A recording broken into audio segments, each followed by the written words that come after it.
আমরা এক্সকিউজ দেওয়ার মাধ্যমে আমরা আমাদের দায়িত্ব এড়াতে চাচ্ছি না। হ্যাঁ, সমস্যা আছে, আমরা জানি, আমরা সেই সমস্যাটাকে অ্যাড্রেস করতে চাই। অনেকেই বলছেন যে বিভিন্ন বাসা বাড়িতে বা বিভিন্ন মিল ফ্যাক্টরিতে গ্যাস পাওয়া যাচ্ছে না, ফলে হয়তো অনেক জায়গায় অনেক মিল ফ্যাক্টরি চালানো যাচ্ছে না, অনেক বাসা বাড়িতে হয় না, রান্না বান্না করা যাচ্ছে না। ইয়েস, উই অ্যাডমিট সমস্যা আছে, কিন্তু সমস্যার সমাধানের জন্য আমরা নিরন্তর কাজ করারও চেষ্টা করছি, পরিচালনা উপায়টি বের করার চেষ্টা করছি। আপনারা নিশ্চয়ই দেখেছেন, গতকালকে পেপারে এসছে, দেখেছেন যে আমরা পার্শ্ববর্তী দেশ মায়ানমার থেকে গ্যাস আনার জন্য আলোচনা এরই মধ্যে শুরু করেছি। শুধু এটিই নয়, আমরা কিছুদিন আগে, আপনাদের খেয়াল আছে যে আমি মালয়েশিয়া এবং চায়নাতে গিয়েছিলাম। মালয়েশিয়াতে আমি ওখানে যে আছে পেট্রোনাস একটি তাদের কোম্পানি আছে, সেই কোম্পানির সাথে আমরা আলোচনা করেছি। সেই কোম্পানি একটি কাজ করে থাকে, ওটার টেকনিক্যাল নামটা আমি মনে করতে পারছি না এই মুহূর্তে। তারা যেটি করে, পেট্রোনাস কোম্পানি, এটি তারা পুরো ইন্দোনেশিয়াতে তারা করছে এবং জাপানের সাথেও তারা এটি চুক্তি করেছে, আগামী 20 বছর তারা জাপানকে সহযোগিতাটি দেবে। সেটি হচ্ছে কন্টেনারের মধ্যে করে তারা গ্যাস নিয়ে যায়, এলএনজি গ্যাস তারা নিয়ে যায়। আমরা তাদের সাথে কথা বলেছি এবং একটু সময় লাগার কারণে গত সপ্তাহে আমি নিজে প্রাইম মিনিস্টার আনোয়ার ইব্রাহিমের সাথে ফোনে কথা বলেছি যে উনি আমাদেরকে এই ব্যাপারে সহযোগিতা করতে পারেন কিনা, এবং উনি তখন আমাকে ফোনে বললেন যে আমি আগামীকাল কি তাদের সাথে কথা বলছি এবং আমরা দেখব কত দ্রুত বাংলাদেশকে কিভাবে সহযোগিতা করা যায়। গত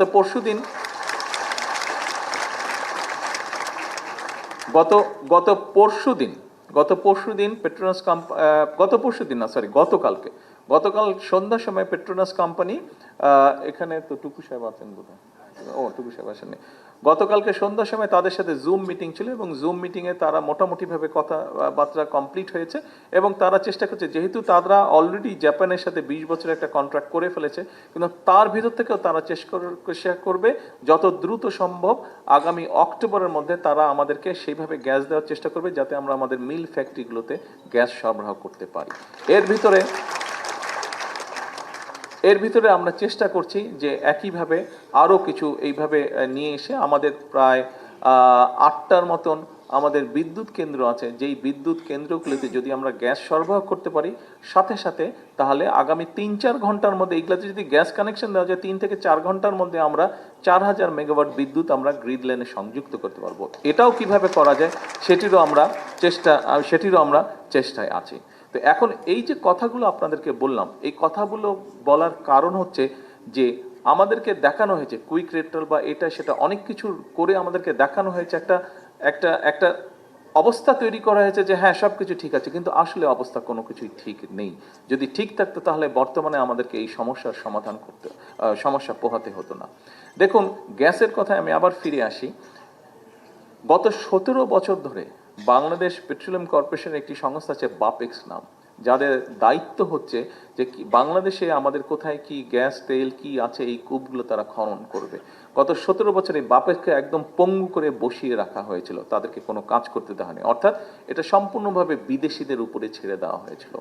আমরা আসার 1-1.5 মাসের মধ্যে আমরা সিদ্ধান্ত নিয়েছি যে বাপেক্সের জন্য আমরা 2টো রিগের ব্যবস্থা আমরা করছি, যাতে করে দ্রুত তারা দেশের ভিতরে যেখানে যেখানে আমাদের গ্যাস পাওয়ার সম্ভাবনা আছে, সেখানে গ্যাস, যেখানে তেল পাওয়ার সম্ভাবনা আছে, সেখান থেকে এই খনিগুলো যাতে এক্সট্র্যাক্ট করা যায় এবং আমরা নিজেরা যাতে আমাদের এই খনিজ সম্পদগুলো যাতে দেশের জন্য ব্যবহার করতে পারি, সেইটাও প্রক্রিয়া এগিয়ে চলছে। হয়তো একটু সময় লাগবে, কিন্তু ইনশাল্লাহ আমরা কিছুদিনের মধ্যে আমরা একটা ভালো রেজাল্ট পাবো।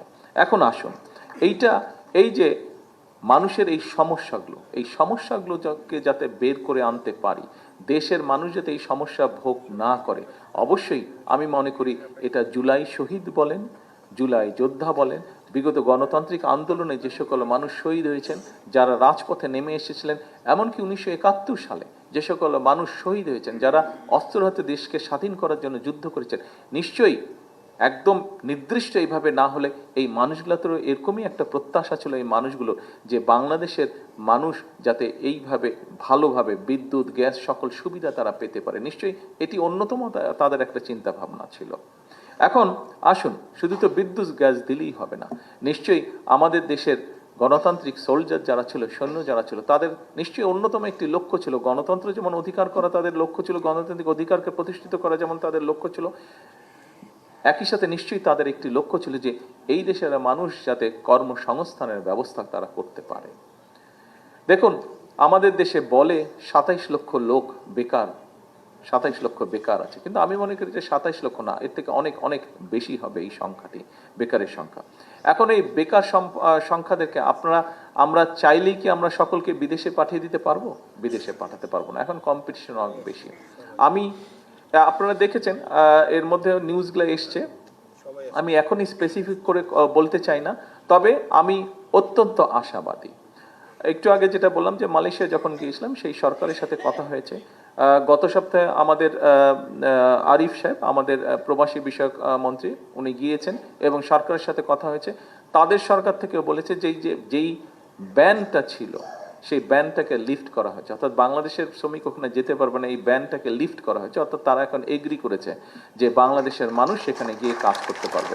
আমরা কাজ করছি যে যত দ্রুত সম্ভব মানুষ সেখানে যাওয়ার চেষ্টা করতে, অর্থাৎ এইটা দিয়ে আমি বোঝাতে চাইছি যে মানুষের কর্মসংস্থানের, সেটি বিদেশি হোক দেশি হোক, এখন দেশে মানুষের কর্মসংস্থানের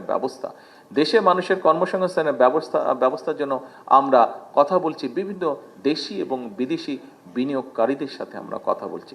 দেশি বিনিয়োগকারীদের সাথে এই জন্য কথা বলছি, তাদেরকে আশ্বস্ত করছি, তাদেরকে বিভিন্ন রকমের সুযোগ সুবিধা পলিসির মাধ্যমে, এমন না যে আলাদা লোন করে দেওয়া, তাদেরকে ইন্টারেস্ট কমে যায় না, পলিসি সাপোর্ট দিয়ে তাদেরকে উৎসাহিত করার চেষ্টা করা হচ্ছে।